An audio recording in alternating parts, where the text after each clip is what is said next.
Então, boa noite a todos. Nós aqui da Comissão de Direito Administrativo da 22ª Subseção da OAB de São José do Rio Preto, vamos iniciar nossos estudos sobre a nova Lei de Improbidade Administrativa. É um tema bem recorrente nos dias atuais, né? Que está sendo bem discutido, bem falado, e a nossa Comissão de Direito Administrativo eu acho que é a mais que se encaixa aí essa nova reforma, né? Então, eu gostaria de fazer uma abertura, eu vou falar um pouquinho, depois eu gostaria de ouvir os colegas, pode ser? Então, vamos lá. Modernizações necessárias na nova Lei de Improbidade Administrativa. A Lei de Improbidade Administrativa vigora desde 1992, época do então presidente Collor de Mello, onde continha a figura da culpa e do dolo. As alterações providenciais para coibir abusos da própria Lei de Improbidade anterior, que era uma lei considerada draconiana, essas alterações vieram em um momento bem interessante e apropriado. O Ministério Público e apenas e tão somente um instrumento para efetivação da norma. Contudo, inegável que alguns representantes manifestem seu interesse de sobrepor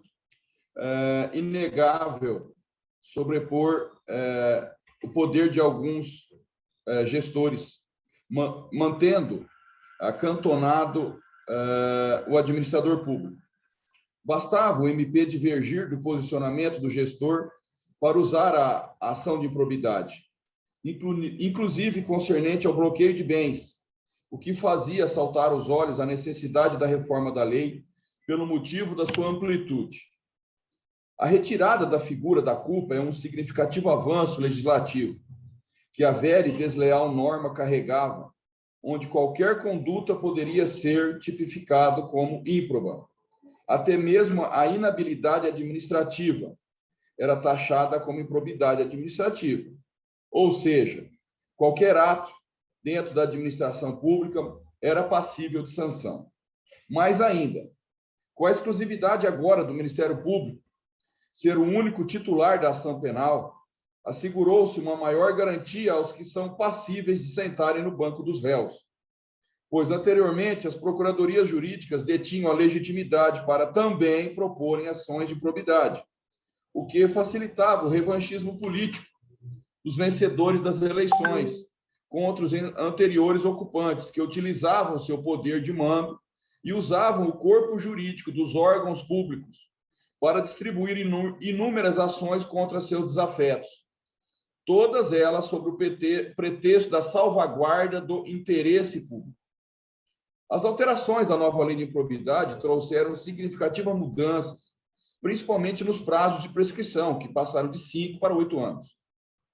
A Lei 14.230, de 2021, corrige o desvio da rota da lei anterior, onde continua existindo o caráter penal da norma, que pune, sim, o lucupletamento, o enriquecimento ilícito e a lesão ao erário, e não o mau gestor. Diferentemente do que está sendo alegado atualmente por alguns meios de comunicação. A antiga norma se transformou em uma lei de censura, onde era utilizada desenfreadamente. Caso o gestor adotasse uma postura de uma política pública que não tivesse a simpatia do órgão de controle, seja ele Ministério Público, Tribunal de Contas e Procuradorias Jurídicas, a ação de improbidade era o remédio mágico, onde daí falamos do seu uso desenfreado. Percebe-se que todas as alterações estão corretas, vez que não existe, aí nunca existiu uma improbidade culposa. Por quê? Se a pessoa não agiu com a vontade de lesar, não existe a improbidade. Da forma como se andava, a lei de improbidade matou a ação popular e a ação civil pública, puramente falada, devido às suas sanções draconianas. Entendemos que nem todo dano envolve uma improbidade administrativa, diferente de tudo que vinha sendo feito. onde existe, sim, a inabilidade. Existe o caráter da bagatela, a questão dos pequenos e insignificantes valores, como base nas pequenas quantias que são definidas em leis para que as procuradorias jurídicas deixem de ajuizar a ação de execução fiscal. Sendo que tais valores, para os titulares da ação de improbidade, eram considerados para sua propositura. O que prevalecia era apenas o tão somente famigerado interesse público, onde valia tudo para a distribuição de uma ação de improbidade.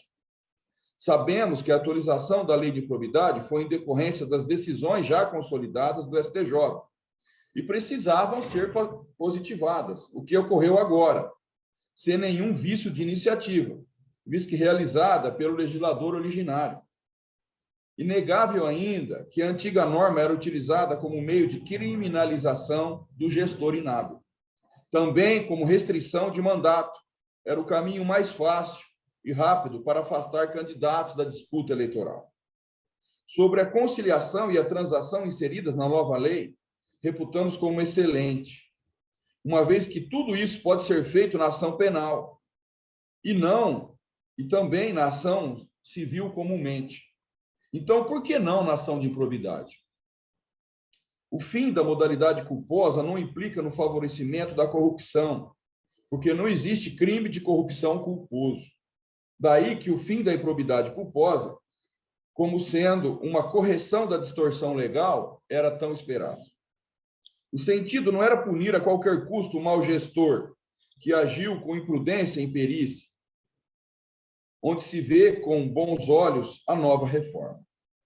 Quanto ao artigo 11, que trata dos princípios, agora são taxativos, específicos, evitando perseguições políticas. Agora foi reduzida a discrecionalidade da antiga lei de improbidade. Por fim, a nova lei fará o Poder Judiciário se livrar de muito lixo que está tramitando e que não representa enriquecimento ilícito e nem lesão ao erário, e nem demonstra dolo algum. Abrindo o nosso estudo, aí, o nosso debate, fica o nosso posicionamento no sentido de que a nova norma era muito esperada e veio em um bom tempo, e as suas alterações foram e representam uma grande modernidade. Eu gostaria de ouvir os colegas aí. Alguém quer? Doutora Mislene, doutor João Paulo, os demais colegas que estão aí, por favor.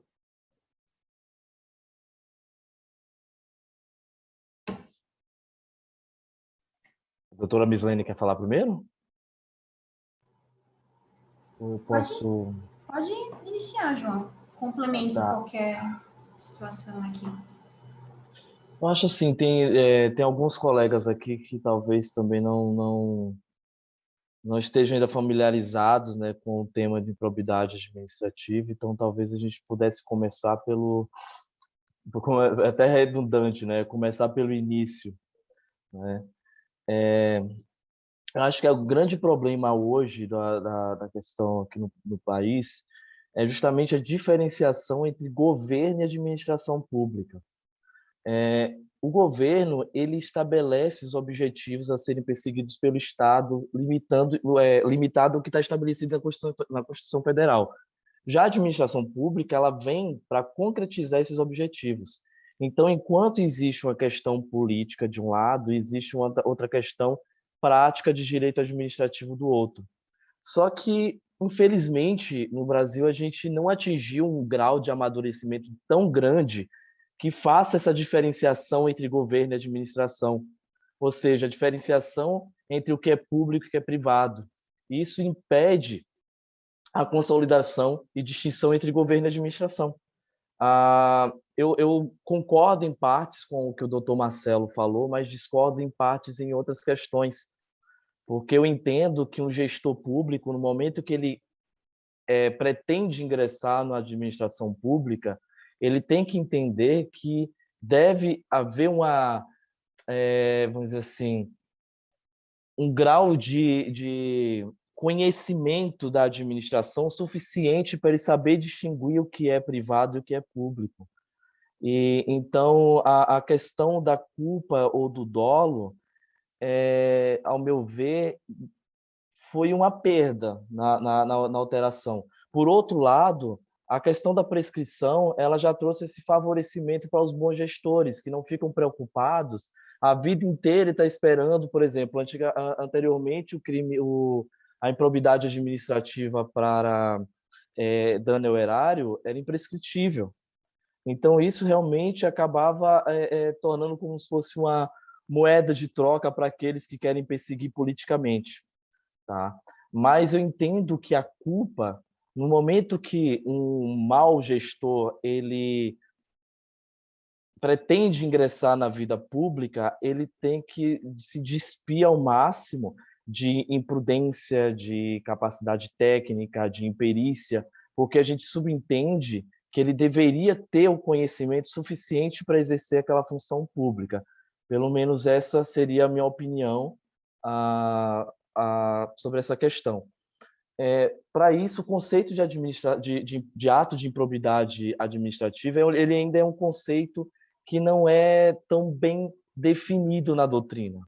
O ato de improbidade, eu trouxe aqui um conceito até do ministro Alexandre de Moraes, ele fala que são aqueles atos que, possuindo natureza civil e devidamente tipificado em lei federal, ferem direta e indiretamente os princípios constitucionais e legais da administração pública, independentemente de importar enriquecimento ilícito ou causarem prejuízo ao erário público. E seguindo em frente, a gente tem a questão da própria regulamentação da improbidade. A Constituição Federal, no artigo 37, isso é uma coisa bem básica, a gente sabe dos princípios, o famoso LIMP, que um dos princípios bases da administração pública é a moralidade. E foi um marco no Estado brasileiro a Lei de Improbidade Administrativa, que é a 8429 de 92. E posteriormente, mais recentemente, veio esse ano a alteração através da 14.230. Tá? A lei ela traz como sujeitos passivos da questão da improbidade as pessoas políticas, ou seja, a União, Estado, município e Distrito Federal, as pessoas administrativas, que seriam a administração indireta, autarquia, fundação pública, sociedade de economia mista, empresa pública, e as entidades privadas, que recebem subvenção, benefício, incentivo, criação, custeio erário, que haja concorrido ou concorra com patrimônio ou receita estatal. Então, a gente percebe que não é só a administração pública direta, ou seja, não só são os entes políticos, município, Estado, União, Distrito Federal, que sofrem com a questão da improbidade. Então, você falar, por exemplo, de não haver culpa para um administrador que é um gestor, vamos dizer assim, de carreira, ou um gestor comissionado, mas que está no caráter de gestão de uma empresa pública, uma economia mista, e ele não saber gerir, e por isso causar um prejuízo ao bem público, que a gente entende como os princípios implícitos da administração dentro da Constituição, que são as pedras toques, né, da administração pública, que é o interesse público sobre o privado. Eu acho que é uma perda grande. Eu acho que traz margem a cada vez mais o gestor público não querer se capacitar e usar talvez dessa incapacitação para poder se livrar de uma perda dentro do que seria um bem público. Como sujeito ativo sujeitos ativos da improbidade, a gente tem os próprios agentes políticos, os servidores públicos de carreira. Isso tudo vai estar no artigo 1º da lei. Eu acho que é muito interessante para quem quer se aprofundar, pegar tanto a lei como ela era antes da alteração e depois que ela foi alterada. Basicamente, foram retiradas só as questões culposas. Tá? É bom lembrar que, antes da alteração, apenas os atos de improbidade que, se eu não salvo engano, que tinha um enriquecimento ilícito, trazia expressamente na lei a conduta culposa. Tá? E lembrando que na improbidade administrativa, a gente tem a gente pode falar assim de 3 esferas: a administrativa, a civil e a penal. Se no momento de um processo judicial ficar caracterizado que não houve o fato ou que não houve a autoria, essa comunicação da sentença judicial, ela também vai refletir na esfera administrativa e civil.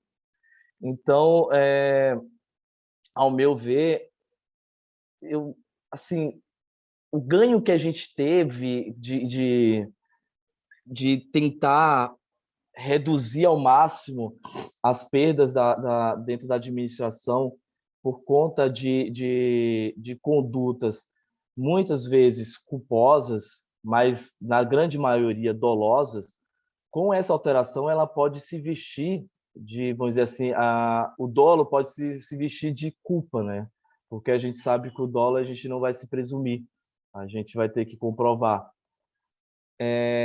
Eu acho que eu não sei se eu posso. Quem está aqui da OAB é o Leonardo, né? Eu estou apto para compartilhar uma apresentação aqui, Leonardo? Sim.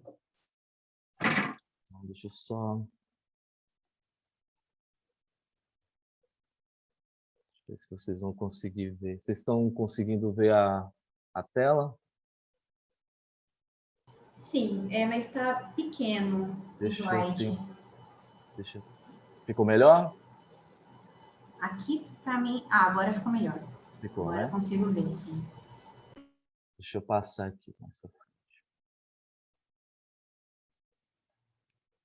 Falei aqui dos sujeitos ativos, também temos agentes públicos e particulares. Ou seja, como eu falei, a gente não pode pensar na improbidade administrativa apenas pelo âmbito do gestor eletivo, tá? Os agentes políticos eletivos. A gente tem que pensar também que a administração pública ela é gerida por particulares, seja a administração indireta, seja os particulares que recebem subvenções do Estado.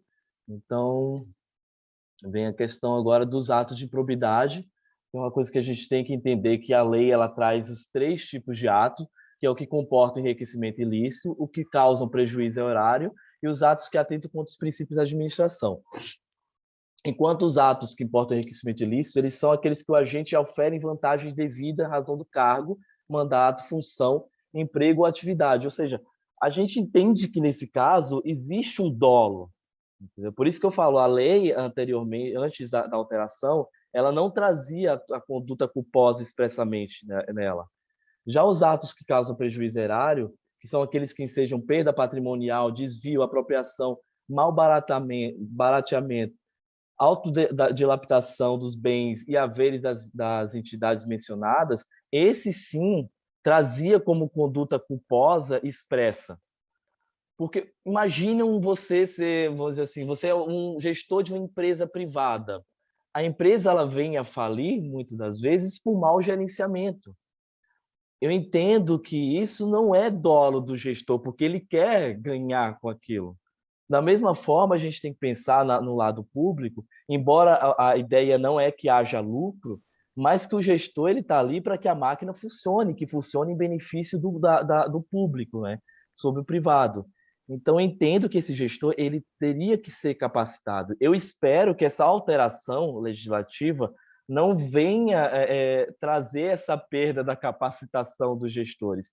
E a gente eu falo assim, hoje a gente aqui está na OAB de São José do Rio Preto, e Rio Preto é uma cidade de 460 mil habitantes, a gente tem bons gestores públicos. Só que a gente tem que pensar, em âmbito nacional, que são mais de 5 mil municípios, e que nem todo município você tem um gestor público capacitado para estar gerenciando. E muitas das vezes é essa máquina pública desse município pequeno que gira toda a economia local. E os atos que atentam contra os princípios, ele meio que está atrelado, sabe? Ele traz no caput do artigo os princípios de forma geral e depois ele vem detalhando quais são essas modalidades dentro dos princípios da administração que poderiam ser configurados ou tipificados como atos de improbidade. A alteração legislativa ela também retirou alguns desses artigos. Eu entendo que possa ter sido alteração até válida, porque esse sim era um tipo de dispositivo legal que dava meio que um cheque em branco, né, para quem quisesse, vamos dizer assim, perseguir algum gestor, mesmo que ele esteja de boa fé, para gerir o bem público. Então, ao meu ver, essas alterações nesse artigo 11, eu ainda não tenho como avaliar, porque a mudança ela é bem atual, mas ele realmente precisava ser tipificado melhor, já que ele deixava uma margem à subjetividade muito grande. As penas, né, eu trouxe aqui um resumo, eu só estou passando essa apresentação, porque se alguém quiser, eu posso mandar depois, é só deixar o e-mail, ou mandar um direct depois pelo Instagram, não sei, eu posso mandar. Eu não vou ler, porque o rol é bem taxativo e extenso, então é só para ter aqui, mas para afirmar que as penas elas também foram alteradas com essa nova lei, principalmente no artigo 11, que fala dos atos que atentam contra os princípios, ela foi bastante abrandada, vamos dizer assim, justamente, talvez, por essa questão da subjetividade da tipificação desse tipo de ato de improbidade. Tá? E uma coisa que a gente tem que ter em mente é que a lei de improbidade ela tem duas fases, vamos dizer assim, né, para a tipificação do ato. Ela tem um procedimento administrativo que pode vir a se transformar num processo judicial. E sim, o Ministério Público hoje ele é o legitimado a entrar com ação civil de improbidade, mas também não quer dizer que a improbidade ela não possa ser apurada pela administração diretamente. Como eu falei, são três esferas: administrativa, civil e criminal, né? Então, por exemplo, um ato que vai contra um problema de licitação, ele vai contra a, vamos dizer assim, um ato contra os princípios, ele pode ser enquadrado também como ato de enriquecimento, mas ele também é um crime de licitação, tipificado na Lei 8.666 e na lei mais recente, que é a 14.133.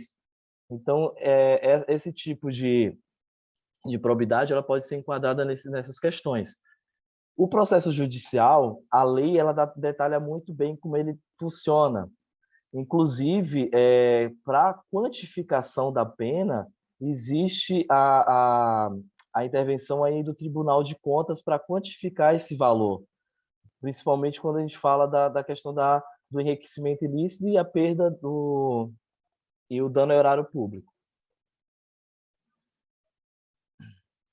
E como o doutor Marcelo falou, a prescrição, né? Hoje a prescrição pela lei ação para aplicação das sanções prescreve em 8 anos, contado a partir da ocorrência do fato, no caso de infrações permanentes, no dia em que cessou a permanência. Aí a própria lei também traz hipóteses de suspensão do prazo prescricional e traz hipóteses de interrupção do prazo prescricional. No caso de suspensão, ele ainda traz uma questão que, no momento que volta a correr a prescrição, ela reduz pela metade o prazo, salvo engano. Tá? Então, só são pontos que eu coloquei aqui que merecem atenção para quem tiver interesse de dar uma lida na lei posteriormente. Tá? Eu vou parar aqui o compartilhamento e posso passar a palavra para o próximo que quiser comentar aí. Interessante essa diferença de perspectiva, né? Em relação às alterações, eu estudei muito pelo viés do professor Marçal Dias Tem Filho, e ele toma parte da perspectiva apresentada pelo Dr. Marcelo, né? Nas palestras, nos materiais disponibilizados por ele,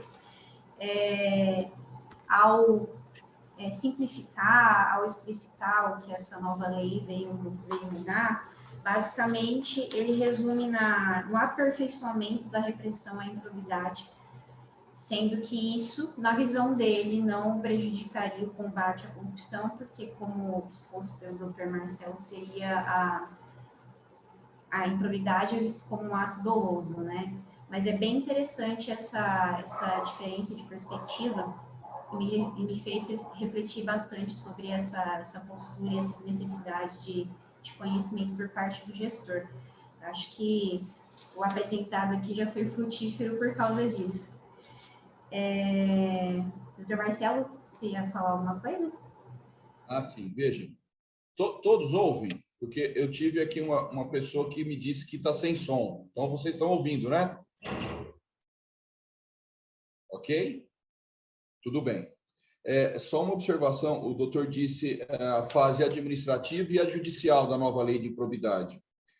O que eu entendo é assim, a fase administrativa, ela não é obrigatória. O Ministério Público pode já de início ou de cara, a princípio, já ajuizar a ação, então já ir para o Poder Judiciário logo de cara.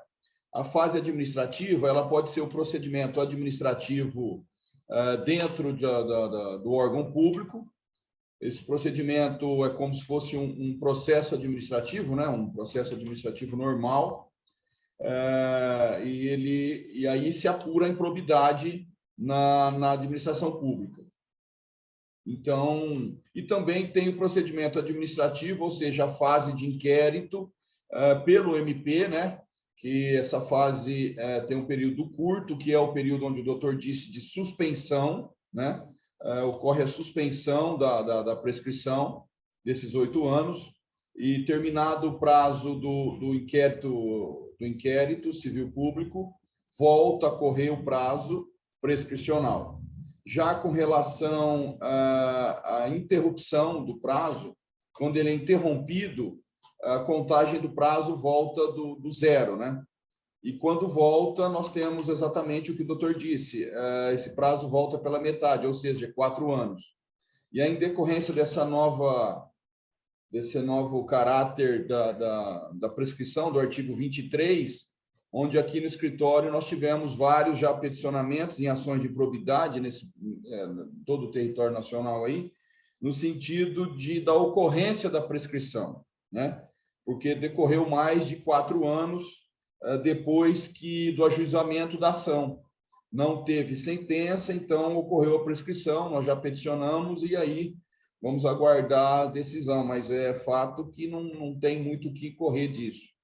Então, eu acho importante essas alterações, nós vemos assim com excelentes olhos isso tudo, inclusive em diversas sustentações orais, em próprio TRF Terceira Região, os desembargadores, a desembargadora Marli, ela se posicionou no sentido de que, em toda a vida de judicatura dela, em apenas 4 ocasiões, ela julgou procedente uma ação de improbidade, né?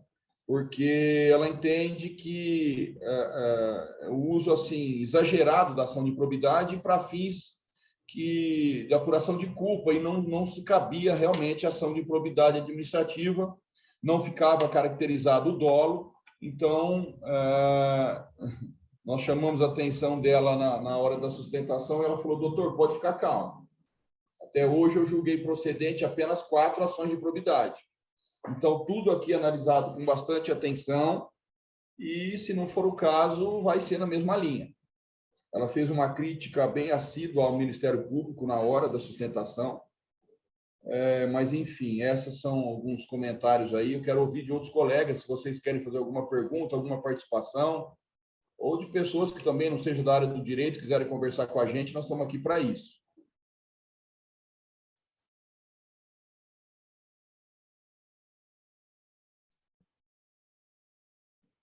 Alguém quer falar alguma coisa, fazer alguma pergunta, por favor? Eu queria primeiro só dar boa noite para o Carlos Campela, que está aqui. Tá prazer ter esse Campela aqui, olha. Mas então, doutor Marcelo, que eu falo, a lei ela trouxe alguns ganhos, principalmente essa questão da prescrição. Acho bastante interessante, porque ela realmente era utilizada de maneira política, tá? Muitas das vezes, inclusive. Porém, assim, eu acho que só com o tempo a gente vai conseguir verificar realmente os efeitos, né? Acho, perante a sociedade, vamos dizer assim. É interessante falar que a lei, a alteração chega até tipificar dolo, né? Conceitual que é dolo. No artigo 1º, parágrafo 2º, né? fala, considera-se dolo a vontade livre e consciente de alcançar o resultado ilícito praticado nos artigos 9º, 10 e 11. E segundo o professor Marçal de Assis Filho, isso veio porque o STJ identificava dolo como uma conduta meramente voluntária. Deu, inclusive, um exemplo, determinado agente assinou o contrato, ou seja, uma conduta voluntária. Né? Na nova lei, isso não seria suficiente, porque teria que ter a vontade livre e consciente de praticar aquela conduta, né? Como o doutor Marcelo adiantou, teve a delimitação da questão da infração aos princípios norteadores da atividade administrativa. Agora, o artigo 11 não tem um caráter exemplificativo, mas taxativo. Trouxe também uma vedação à presunção da presença dos requisitos, no artigo 17, parágrafo 19, por exemplo, fala, não se aplicam na ação de improbidade a presunção de veracidade dos fatos alegados pelo autor em caso de revelia. O artigo 17c também, ao explicitar os requisitos da sentença, fala que a sentença tem que indicar de modo preciso os fundamentos que demonstram os elementos que se referem aos artigos 9º, 10 e 11, que não podem ser presumidos, né? Tira esse caráter aí de presunção. Houve também a criação de uma ação típica, né? Agora existe a ação de improbidade, no artigo 17d também. Antes eu acho que muito era reservado para a ação civil pública, e a nova lei meio que delimita a aplicação das duas, né, no corpo ali do artigo 17, ao afirmar que a ação por improbidade administrativa é repressiva, de caráter sancionatório, destinada à aplicação de sanções de caráter pessoal prevista nessa lei, e não constitui ação civil, vedado seu ajuizamento para o controle de legalidade de políticas públicas e para a proteção do patrimônio público e social, do meio ambiente e de outros interesses difusos, coletivos e individuais homogêneos. Ou seja, essa última parte, que é vedada na ação de improbidade, ficaria para a ação civil pública. Também teve essa questão da prescrição, ou seja, vários pontos interessantes aí, mas com certeza as atenções e discussões estão voltadas mais para o dolo, né? Me permitem, Claro, doutor, por favor, boa noite. Boa noite a todos, quero saudar todos os colegas, em especial a minha ex-aluna, a Eunice Gomes, né? Minha amiga que está aqui. É um prazer a gente poder, através desse meio de comunicação, se rever, né? Eu quero ousar discordar um pouquinho do doutor João. Eu acho que a lei trouxe mais prejuízo do que benefício. Porque eu vou encarar a lei pela parte prática. Eu já vivi todos os lados da improbidade. Tanto, graças a Deus, nunca respondi, né, por improbidade, mas eu já defendi agentes públicos, agentes políticos, já prefeito, vereador, já representei e já ingressei com ação na condição de advogado de prefeitura. Então, eu vivi vários fases. Os dois benefícios que eu acho que a nova lei, a mudança trouxe são a prescrição, realmente é um benefício, porque ninguém pode ficar refém a vida toda desse pesadelo. Será que eu vou ser processado? A qualquer momento entra um prefeito novo que pode querer me processar, fazer uma vingança política, né?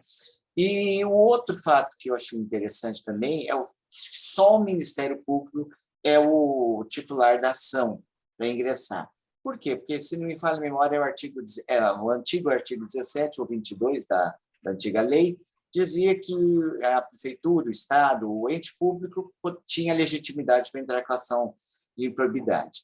E isto também era usado pelo Ministério Público. Eu vou dar um exemplo para vocês. A gente assumiu a prefeitura e existiam representações contra a autoridade anterior. O que fazia o Ministério Público? Dele entrar com a ação? Não, ele oficiava dizendo que se o prefeito não entrasse com a ação, ele responderia, ele forçava o prefeito a entrar. A pessoa que era ré na ação achava que o prefeito estava entrando por mera vingança, e, na verdade, ele estava sendo coagido pelo Ministério Público. Então, isso trouxe um certo benefício. Esses 2 pontos eu acho que é benefício. No demais, eu acho que foi um retrocesso. Sabe por quê, gente? Nós temos que analisar que nós vivemos num país onde a corrupção está arraigada. Em todos os setores que você vai vendo, não sei se é porque vocês são mais jovens, eu sou um pouco mais velho, mas a corrupção está, o caráter, a moralidade está a zero. As pessoas acham que elas podem tudo na administração, elas podem usar, elas podem se beneficiar, elas podem, entre aspas, furtar, podem tudo. Basta ganhar a eleição. Nós temos que fazer tudo para ganhar a eleição. A partir do momento que eu ganhei a eleição, eu posso tudo. E você vê, desde o governo federal, aí nós temos aí um dito que é mito, que tem as rachadinhas, que tem tantas e tantas coisas que são imorais, né? E essa lei só veio beneficiar, por quê? Porque existia uma parcela grande de deputados e senadores que estavam sendo investigados. Então, está certo que a lei era usada pelo Ministério Público e por algumas pessoas como mera vingança. Porém, simplesmente abolir, um casuísmo de abolir, eu acho que está errado. Então, nós temos, como sociedade, evoluir para que se crie outras normas que possam ser moralizadoras. Tá? Eu quero aqui confessar aos senhores, não sei se tiver algum promotor de justiça aposentado, me desculpe, mas eu perdi totalmente a fé no Ministério Público. Tá? Pelos 2 lados, porque o Ministério Público, em certos lados, eles perseguem o agente. Basta ser político para o Ministério Público achar que são corruptos. E não é assim. Existem políticos corruptos, existem políticos honestos. Mas o Ministério Público passa. E, por outro lado, pela inércia e pela prevaricação de alguns promotores de justiça. Eu já convivi com promotores de justiça que arquivavam todas as representações, mesmo elas tendo fundamento. Eu já tive vários recursos inominados que eu entrei para o Conselho Superior da Magistratura e ganhei, e os processos voltaram, e novo promotor de justiça teve que ingressar com a ação. Hoje, os promotores de justiça não querem trabalhar. Eles querem trabalhar apenas para prejudicar os advogados. Tudo aquilo que for para dificultar a vida do advogado, o Ministério Público quer fazer. Então, eu não vejo no Ministério Público uma vontade de defender a sociedade. Eu vejo no Ministério Público algumas pessoas com vontade de ganhar dinheiro, bom salário, e também vejo aquelas pessoas que usam do cargo apenas para coagir, para demonstrar. A grande maioria não tem. E nesse aspecto, eu acho que a OAB também peca, porque a OAB deveria fiscalizar essa atuação. E a OAB passou a esquecer um pouco da sua função, né, e passou a apenas ficar politicamente e não dando apoio aos advogados que também fazem, não só a defesa, mas também fazem as representações. Os advogados sofrem muito com isso. Então, eu não vejo a mudança totalmente como benéfica, eu vejo como retrocesso. Retrocesso porque o nosso país está caminhando para total imoralidade pública. Tá? Vou dar exemplos para vocês. Aqui na minha cidade, por exemplo, se contrata quem quer, sem concurso público, sem licitação. Agora inventaram, até se os senhores puderem me dizer se eu estou errado, a prefeita quer contratar uma pessoa, ela manda a pessoa abrir uma MEI, ela contrata pela MEI, tá? Sem fazer uma licitação, sem fazer um processo seletivo simplificado, sem fazer um concurso público, ela contrata pela MEI, e na MEI dessa pessoa, tá? Ela contrata mais 4 e essa pessoa repassa o dinheiro. Isso já comuniquei ao Ministério Público algumas vezes, não foi uma vez só. E fica por isso mesmo. Então, eu estou descrente do Ministério Público, para não falar que eu estou descrente da Justiça, ao completar quase 31 anos de advocacia, né? Então, desculpe o meu, assim, a minha manifestação, né? É minha descrença, mas eu quis dar essa opinião para os senhores para que se discuta. Mudou a lei de impropriedade, precisamos de outros mecanismos de fiscalização. Aí vocês podem falar, mas e o Tribunal de Contas? O Tribunal de Contas é risível.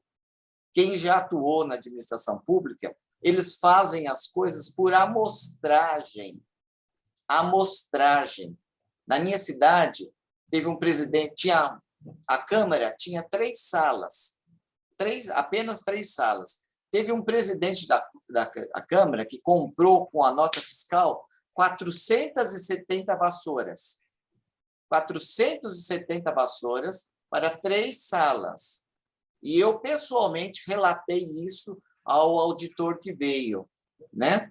Ele falou, não posso fazer nada, porque eles não querem que a gente fique pegando pelo em ovo. Pelo em ovo, uma Câmara que tem 3 salas, comprar 470 vassouras. Eu tive um outro episódio aqui, que uma garrafinha de água como essa aqui, a Câmara pagou R$ 53. R$ 53. Isso nós representamos, e nesse caso, o Ministério Público. Aliás, nesse caso, o Ministério Público pediu para o Conselho arquivar. E aí nós entramos com o recurso inominado e o Conselho mandou instaurar e, posteriormente, foi condenado. Então, é por isso que eu estou descrente, tanto no Ministério Público como da Justiça de forma geral. Eu acho que a sociedade tem que criar novos mecanismos, mas eu não vejo, na atual legislatura dos deputados e senadores, a vontade política de se moralizar, de fazer algum projeto de lei para moralização pública. Muito obrigado, senhores, e desculpem a minha fala. Doutor, muito obrigado, eu que agradeço. Doutor Antônio Alberto, obrigado. Eu só vou falar para o doutor que o doutor João, ele também é contrário à inovação da lei, sou eu que sou a favor e defendo a bandeira da nova lei aí, tá bom? Mas, assim, entendo, doutor, claro, como um desabafo aí, né, do colega que a gente milita na área pública, então a gente encontra diversas situações por aí. Mas é que eu falo, doutor, o uso desenfreado da ação de improbidade acabou com o quê? Com a ação popular. Nesses casos, poderia o quê? Usa-se ação popular, é uma ação sem custo, então poderia ser, né, utilizar dessa ferramenta jurídica, mas tudo virou improbidade, tudo é improbidade, improbidade. Ainda bem que o artigo 11 agora fez o rol taxativo aí das questões relativas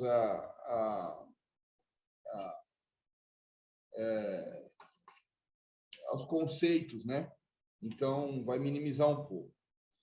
Outra questão que eu gostaria de trazer aqui, de bons olhos, que eu quero levantar também aí para a manifestação dos colegas, é com relação ao pedido de bloqueio de bens, que antes poderia ser feito de forma genérica, já quando o réu era citado, já estava com todos os bens bloqueados, bens, valores e tudo mais.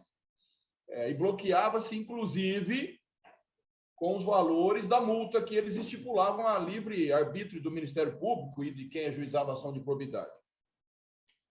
Agora, o artigo 16 aí trouxe uma série de medidas restritivas para não haver mais esses bloqueios aí à torta e à direita. Alguém quer fazer alguma colocação? Quer perguntar mais alguma coisa? Doutor Antônio Alberto, obrigado da participação. Quiser falar, doutor, estamos por aqui. Me permite, tenho a palavra, doutor? Claro, doutor, vamos lá. Boa noite. Boa noite. Eu escutei com atenção. Bom, primeiro digo que não sou conhecedor da matéria, sou um espectador, estou aqui mesmo para aprender, né? Nós que estamos na advocacia, as matérias estão sempre se correlacionando, e então é importante ter um mínimo de noção dessa matéria, principalmente em probidade administrativa, para que a gente possa, eventualmente, levar os nossos clientes aos mais capacitados, né? Mas eu ouvi agora o doutor Antônio e, gozado, eu me senti muito nele, né? Inclusive,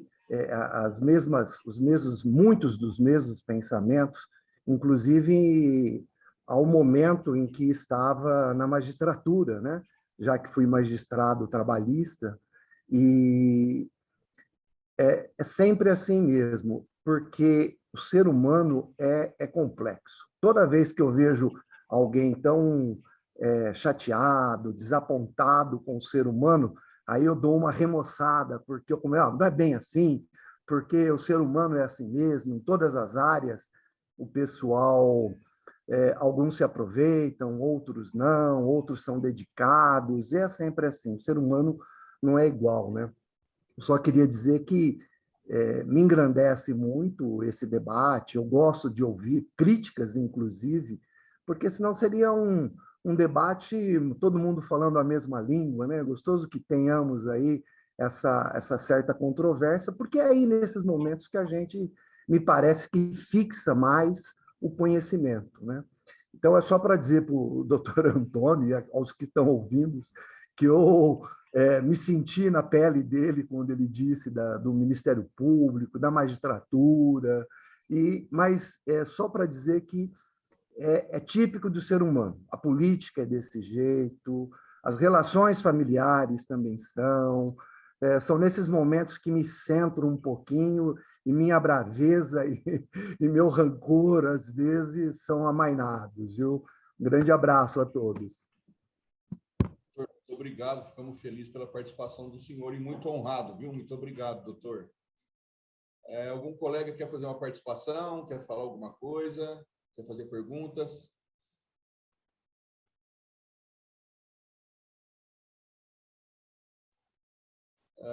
Já que, pois não, doutor, vamos lá, vamos lá. já que ninguém vai se manifestar, assim como o Scanfella falou aí do Antônio, eu também me vejo um pouco, muito do que o Antônio falou, mas pelo lado da administração. Eu estou na administração pública há 18 anos e pude ter experiência de trabalhar no executivo, no legislativo, no judiciário, União, Estado e município.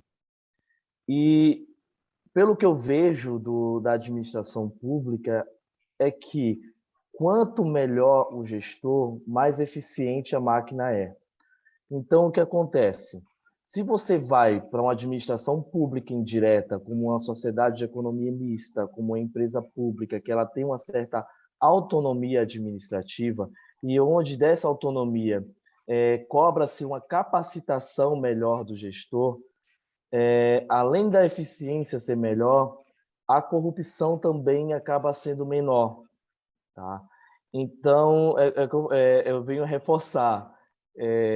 Eu penso que a questão da prescrição ela veio sim, pelo menos para trazer um pouco de esperança para os bons gestores públicos que tinham receio de ficar reféns o resto da vida, e principalmente prefeitos de cidades pequenas. Eu falo mais o executivo, porque, infelizmente, por conta do Pacto Federativo, o executivo acaba sofrendo mais com suas atribuições administrativas, né, que a Constituição nos aferiu. E também essa questão do Ministério Público, porque tira um pouco dessa politização da ação para apuração de probidade administrativa. Porém, mais uma vez eu reforço, eu creio que muito dos atos de dolo, conforme eles acham que vai dar uma melhorada, vai apenas, vamos dizer assim, eles vão revestir esse dolo de culpa para não ser tipificado, sabe? E, para mim, um mau gestor, ele, por ser mau gestor e não procurar essa capacitação para estar no lugar que ele está, ele não deveria estar ali. Então, é só assim, a minha opinião com quem está lá diretamente na administração como procurador atualmente. Se me permitem, eu gostaria de fazer uma indagação até para debate aqui daqueles que estão expondo, dos colegas aí, expositores.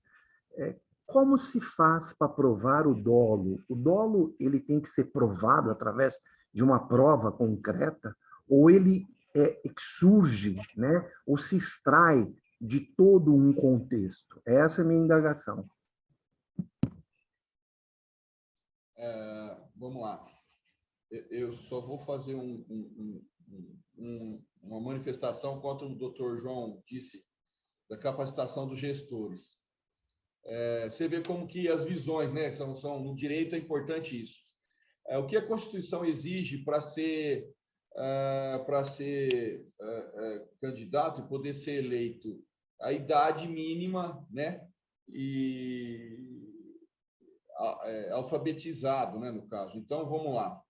Então, assim, por isso que não se exige assim um conhecimento, um gestor mais gabaritado. Eu entendo assim, porque para dar a liberdade, para dar a possibilidade de qualquer um do povo estar no seu representante popular. Então, essa questão do conhecimento, o legislador constituinte não levou em consideração. Ele diz que, eu acho que a ideia foi primar pela representação popular. Então, o que você precisa para ser representante popular? Idade e a questão aí do alfabetizado. Mas vamos lá, doutor. Alguém quer comentar a pergunta do doutor aí sobre a questão do dolo? Eu entendo sim, doutor, que o dolo tem que ser provado e tem que ser bem evidente para haver condenação na ação de improbidade. Foi aquilo que eu disse no começo, doutor, com relação a uma experiência em uma sustentação oral no TRF, terceira região. A própria desembargadora, na hora da sustentação, ela falou, olha, em todo o tempo de magistratura, eu só julguei procedente 4 ações de improbidade. Porque eu não vislumbro, e a gente aqui adota um posicionamento que tem que haver um dolo mesmo bem evidente para julgar procedente uma ação.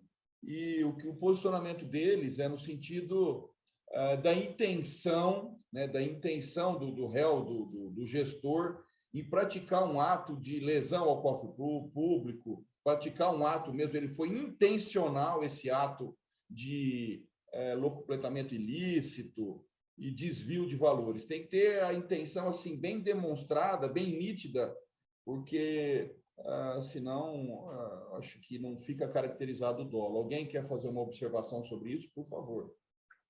Eu posso usar a palavra? Claro, doutor. Ainda bem que eu já me retratei, né? Perguntei se tinha alguém do Ministério Público. Ainda bem que eu não falei nada da magistratura, né? Mas o doutor Carlos está sendo muito sensível, né? Até eu não sabia que ele era juiz aposentado do Tribunal do Trabalho. Mas o doutor Carlos fez uma pergunta que ele quis apimentar a nossa discussão, mas eu tenho certeza que ele sabe a resposta, né? Eu acho que com a nova lei só vai ser condenado por improbidade se houver enriquecimento ilícito. Se não tiver prova do enriquecimento ilícito, nenhuma condenação vai surgir. O enriquecimento ilícito direto, quando o agente tomou proveito financeiro ou quando ele deixou tomar proveito financeiro com conhecimento. Fora isso, eu não entendo que não vai, com a nova mudança, não vai haver nenhuma condenação.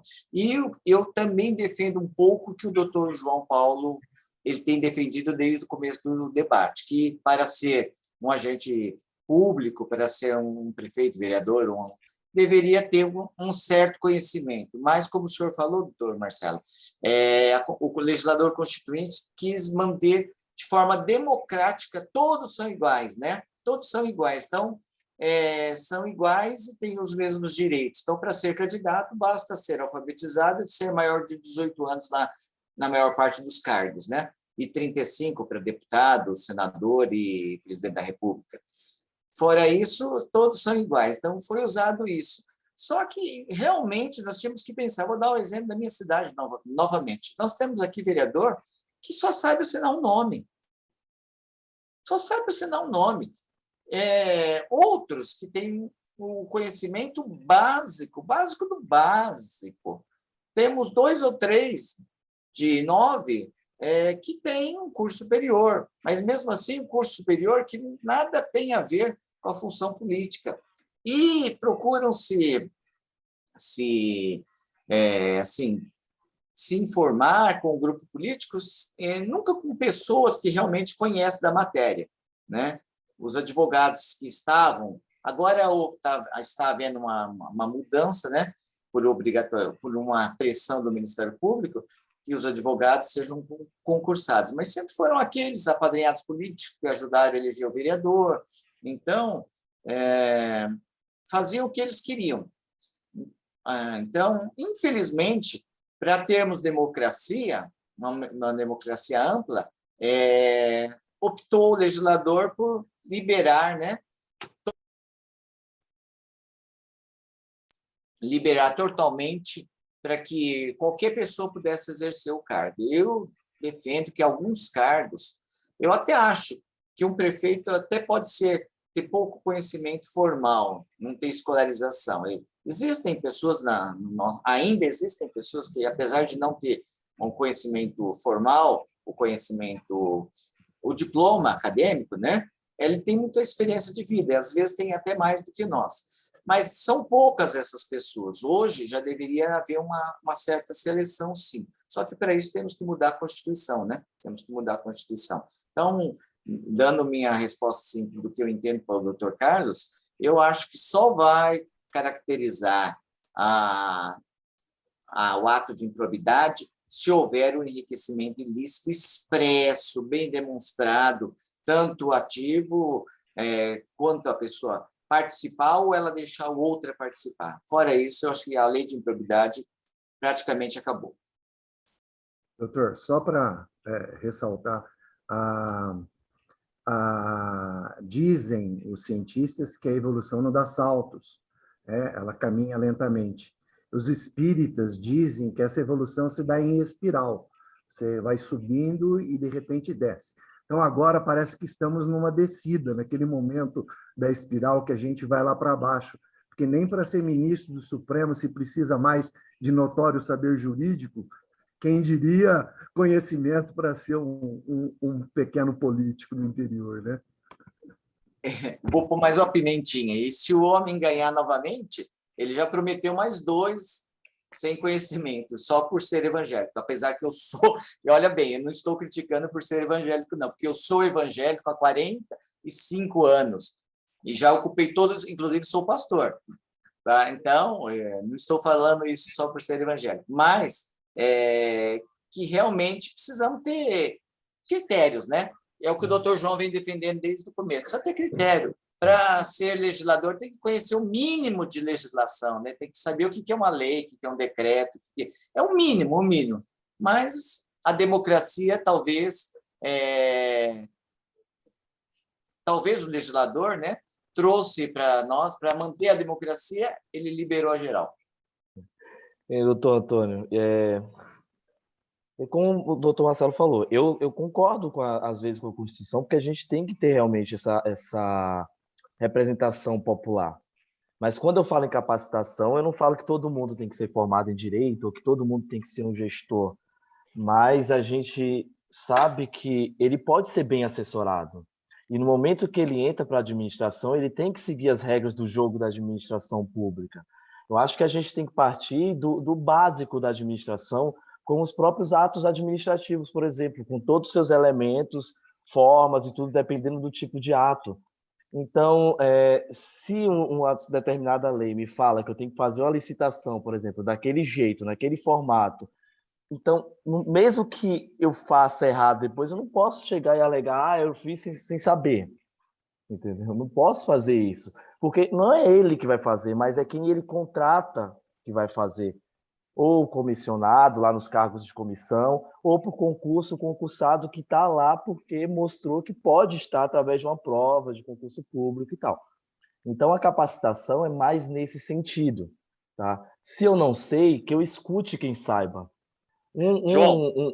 Um vereador, rapidinho, só para terminar o raciocínio, um vereador, ele tem que estar perto do povo, é a voz do povo, ele não precisa necessariamente saber de lei, mas o assessor dele tem que saber fazer um requerimento, tem que saber pesquisar, tem que saber levar para ele as informações para que ele possa exercer a legislatura dele, entendeu? Então é mais nesse sentido. Eu vou, por favor, me conceder uma palavra. Boa noite a todos. Dizer também que eu estou como um espectador aqui, não estou por dentro de todas as adequações, alterações que a nova lei trouxe. Entretanto, eu queria pontuar algumas coisas do meu ver jurídico em relação tanto à exclusão da figura de culpa, também dar meu parecer em relação a essa questão da prova do dolo. Primeiramente, que realmente essa pergunta é uma pergunta muito relevante e é uma pergunta para testar mesmo, porque o dolo e a culpa talvez seja um dos maiores problemas quando se envolve a questão criminal, né? Eu que sou atuante na questão criminal, alguns casos específicos você diferenciar culpa de dolo eventual é só no caso concreto. Não existe a doutrina no mundo que consiga fazer essa distinção técnica. Até porque o dolo é um elemento subjetivo, tanto o dolo como a culpa. Então, por ser subjetivo, não exista, talvez, nenhuma prova que por si só seja concreta para poder você distinguir se houve dolo ou culpa. E a exclusão da culpa vai trazer alguns debates bem severos, porque quando nós falamos de condutas comissivas, né? Então, quando o legislador, alguém que faz parte do Poder Executivo, ele quer fazer algo, é mais fácil você diagnosticar se houve dolo ou culpa. Mas nós temos também algumas questões, eu não sei como que está aí na lei de probidade administrativa, na tipificação das condutas, mas, por exemplo, no penal, nós temos os crimes omissivos impróprios, né? Que é aqueles que o artigo ele traz uma definição de ação, entretanto, por uma omissão, o agente também pode ser culpado em alguns casos, que é quando ele tem o dever de garante. Neste caso, é muito mais difícil você discernir se houve culpa ou se houve dolo. Então, acredito que se há possibilidade de alguma conduta tipificada, acredito que sim, na lei de improbidade e omissão, quando o administrador pode ver que algum dano vai ser causado ao erário, ou que tem esse dever de agir para impedir este dano, de alguma forma a administração pública e não age, nós vamos ter um grande problema de discernir se houve culpa ou dolo, né? Então esse é um grande problema. E também acho que o João Paulo, né, chamando de João, vai saber também e vai entender o que eu vou dizer agora. E também o doutor, salvo engano, o doutor Carlos, né, que fez a pergunta sobre o dolo da culpa. Existe uma questão que estava crescendo na jurisprudência, que é o dever de garante. Cada vez mais você via que essa figura vinha ganhando relevância, tanto no aspecto público, quanto no aspecto privado, que é aquele administrador que, de alguma forma, assume essa posição de impedir que condutas tanto ilícitas quanto criminais ocorram. Então, esse garantidor, ele trabalhava muito próximo com atos culposos, esse dever de garante que tem muito no compliance também, e vinha crescendo essa figura e cada vez mais a jurisprudência trazia mais responsabilidade para esse garantidor. Mas agora, com a exclusão da figura culposa na lei de improbidade administrativa, me parece que essa figura do garantidor, do dever de garante, das questões omissivas impróprias, também vai perder força. Estou refletindo ainda sobre esse tema, não sei dar um parecer mais específico, mas é a minha sensação, que o espírito é que esse poder, que esse dever de garantia, com a ausência da culpa agora, vai começar a perder força. Até porque, ressaltando que o doutor perguntou, a distinção entre culpa e dolo vai ficar muito difícil em alguns casos homicídios. Não, muito bom, Léo. Vou chamar de Léo também, pode chamar de João, tá? É muito interessante, eu falo que é uma briga legislativa, né? Ao mesmo tempo que você vem, por exemplo, com a nova lei de licitações cobrando um programa de integridade para grandes contratações, você vê um desserviço, às vezes, tirando algumas questões que poderiam melhorar na moralidade. Teve aquela tentativa da medida provisória 966 de tirar a responsabilização dos agentes públicos durante a pandemia, agora com a alteração da lei de improbidade, e eu ainda tenho também as minhas críticas desse programa de integridade da lei de licitações. Por quê? Se você quer que uma empresa que está fazendo um contrato de 200 milhões, que é o mínimo que pede da lei, em 6 meses ele implemente um programa de integridade. Me desculpe, mas eu acho que uma empresa que tem um único contrato nesse valor, em 6 meses ele nunca vai conseguir fazer um programa de integridade. Então, é simplesmente para fingir que existe aquilo, para, vamos dizer assim, de vestir de legalidade algumas coisas que podem ser legais, sabe? Então, acho que o Estado brasileiro tem muito a aprender ainda sobre essa questão de moral, integridade. Você falou de compliance, porque é a palavra da moda, mas integridade e compliance nada mais é do que justamente o cumprimento das normas. E eu acho que mais do que o direito administrativo, dentro dos ramos do direito que a gente tem, é o que mais preza pela legalidade, tanto que está estampado lá na Constituição, porque o gestor público, a administração pública, ela está ali para o público, que é muito mais importante do que o particular. Então, a perda do público é muito maior do que você falar em uma única empresa, vamos dizer assim. Tá? Você está mexendo com a população, é saúde, é educação, é assistencialismo social, entendeu? É a própria evolução econômica também da sociedade. Porque no momento que você tira um valor que deveria estar sendo investido em melhorias e retornar para a sociedade, ela está sendo desviada para fins escusos, vamos dizer assim. Pessoal, eu gostaria de fazer uma pergunta, a opinião de todos. Nos casos que já transitaram em julgado, como a nova lei veio beneficiar o réu, o que vocês entendem? Que pode ser feita alguma coisa para beneficiar uma pessoa condenada por improbidade, que não foi condenada por dolo, e sim por culpa? Existe algum remédio jurídico, no entender de vocês, para um processo transitado e julgado? Doutor, foi do senhor a pergunta no chat, né? Então, não foi? Tá. Mas tem uma pergunta da mesma forma. Gostaria de saber a possibilidade da rescisória em caso julgado ainda pendente de execução. O que eu entendo assim, como ainda não teve a execução da decisão, se tiver dentro do prazo da ação rescisória de 2 anos e com a nova lei a conduta foi abolida ou alguma coisa nesse sentido, eu acho que cabe sim a rescisória e teria que se pedir sim a implementação da nova lei em favor desse réu. Nós temos a posição do ministro Gilmar Mendes, do Supremo, no sentido de que a lei tem uma carga forte de elementos penais, né? Então, nós, como advogados, aí, eu acho que teria que tentar tudo para essa pessoa. Eu partiria do princípio da lei penal retroage somente para favorecer o réu, aí, dessa lei retroativa e retroatividade da lei. Usaria, sim, a lei nova, se tivesse, se a conduta foi abolida ou não encontra mais nessa lei, eu iria distribuir uma ação rescisória e usar essa nova lei com base nisso, de que a lei, se for para retroagir, para beneficiar o réu, ela deveria ser aplicada sim.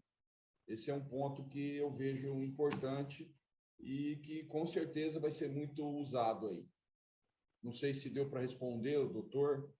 E também, complementando, doutor, já que não teve a execução da pena, aí, não foi efetivada ainda, nessa rescisória, pedir o efeito suspensivo, né, da decisão anterior e mostrar para ver se o tribunal suspende os efeitos enquanto não tramita essa rescisória, para que a pessoa não cumpra a decisão anterior, né?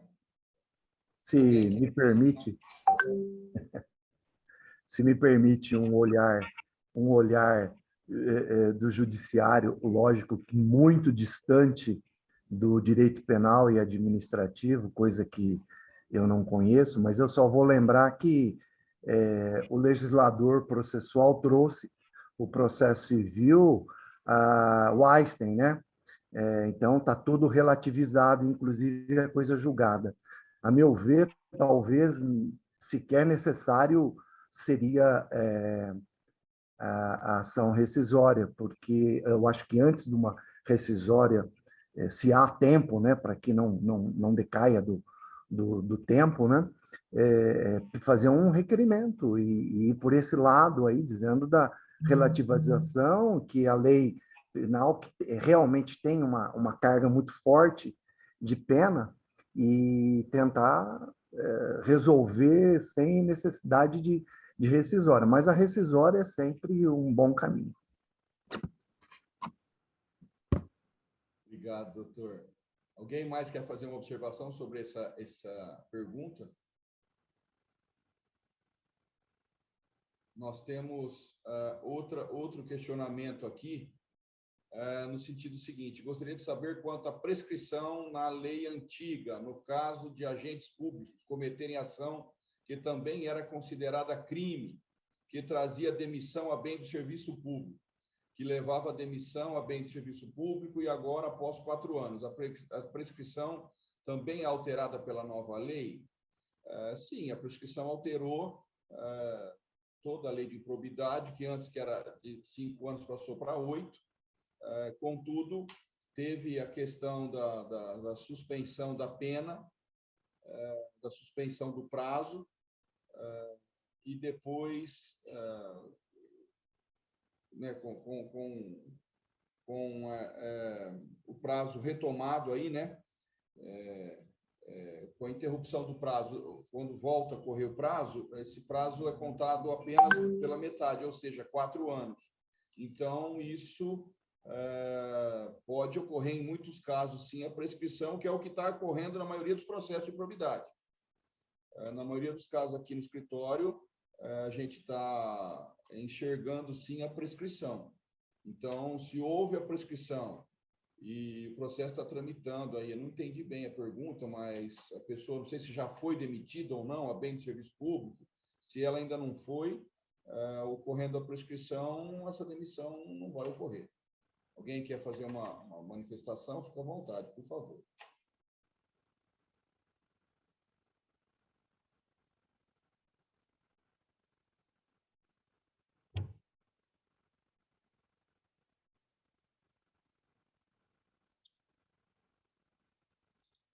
Só complementando, e aí o cálculo inicial da contagem do prazo prescricional agora é do fato, não é mais o desligamento do agente ou da pessoa aí. Ocorreu o fato, aquele é o marco inicial que se conta a prescrição. Isso, acho que também foi um grande avanço para a nossa lei aí.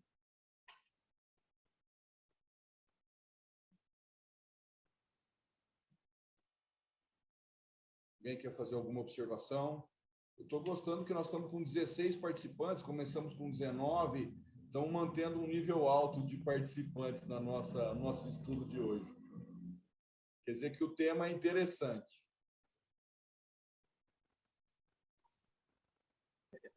Eu acho que é interessante porque não fica só na esfera administrativa, né? A gente vê aqui o pessoal que gosta de penal, até os trabalhistas, como o Scanfella está aqui com a gente.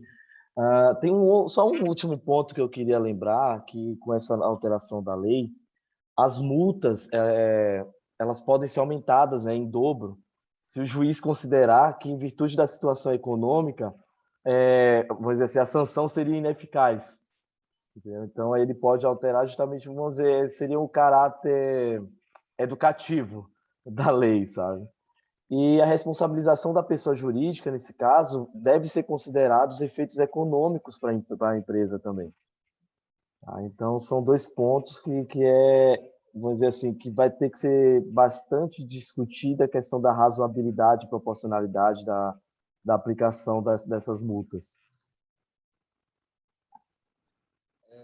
O doutor João, que trabalha em procuradoria jurídica, acho que é concursado, né, doutor? Agora a nova lei trouxe uma inovação de que o gestor público, sendo processado por ação de improbidade, a procuradoria do órgão é que deverá fazer a defesa dele até o final do processo. Então, como a legitimidade ativa para ajuizar a ação de improbidade é exclusiva do Ministério Público, antes poderia ser das procuradorias, então retirou isso da procuradoria e agora a procuradoria fica incumbida de fazer a defesa desse agente que está sendo processado por improbidade, até o final do processo aí. Então, é uma inovação. Eu não concordei muito nesse ponto da lei, mas, enfim, Eu não concordei, não foi nem muito, eu não concordei em nada, mas ainda bem que eu estou no legislativo, que a demanda dessas situações são menores do que no executivo. Eu fico um pouco com pena dos meus colegas aí, procuradores do executivo, que vão ter muito trabalho. Bom mesmo, doutor. E agora, esse prazo para substituição processual é de 1 ano, né? Para as ações que forem intentadas pelas procuradorias, agora tem 1 ano para passar para o Ministério Público. Ter essa mudança aí de legitimidade ativa. Alguém quer fazer alguma observação? Eu entendo que essa live sobre improbidade é um tema interessante e eu acho que pode ter algumas outras também. O que vocês acham? Esse tema pode voltar ao debate aqui, né? E tem que ver qual seria esse formato, né? Eu creio que essa questão do dolo e da culpa, eu acho que foi a questão mais debatida, porque é muito engraçado, o legislador ele tirou a questão culposa, que só tinha na questão do dano erário, mas, por exemplo, as condutas omissivas ele ainda deixou. Entendeu? Então, eu acho uma coisa assim meio contraditória às vezes, mas eu acho que vai caber muito pano para manga para discussão. Mas eu acho que talvez a gente possa fazer um debate mais no sentido até mesmo da eficiência do serviço público, sabe? Em cima dessa questão não só da improbidade, mas da moralidade em si, sabe? Porque eu creio que hoje o que é mais deficitário na administração pública é a gestão. E, assim, por diversos fatores, seja a questão de desatualização legislativa, seja por questões de gestão mesmo do próprio administrador público, seja por uma possível reforma administrativa. Então, eu acho que são vários temas. Eu acho que a gente não pode nem falar de interdisciplinariedade, seria mais uma transdisciplinariedade, né? Porque uma coisa acaba influenciando a outra. E são debates que eu acho que é bem enriquecedor, não só para a gente como advogado, mas para a sociedade como um todo. Sim, vamos. Nós somos da Comissão de Direito Administrativo e, inclusive, convido os colegas que estão aqui na live para, se quiserem ingressar na comissão, por favor, vai ser muito gratificante para nós. Eu estou deixando aqui no chat o meu e-mail e o WhatsApp, o telefone com o WhatsApp, se alguém quiser depois conversar, a gente fica à vontade, até para se inscrever na Comissão de Direito Administrativo, para nós é uma grande honra. Eu não sei como é que está o tempo com a OAB. Geralmente essa live fica mais ou menos 1 hora, né? Nós estamos com 1 hora e 21 minutos. Alguém quer mais fazer alguma colocação, trazer algum tema, por favor, estou à disposição.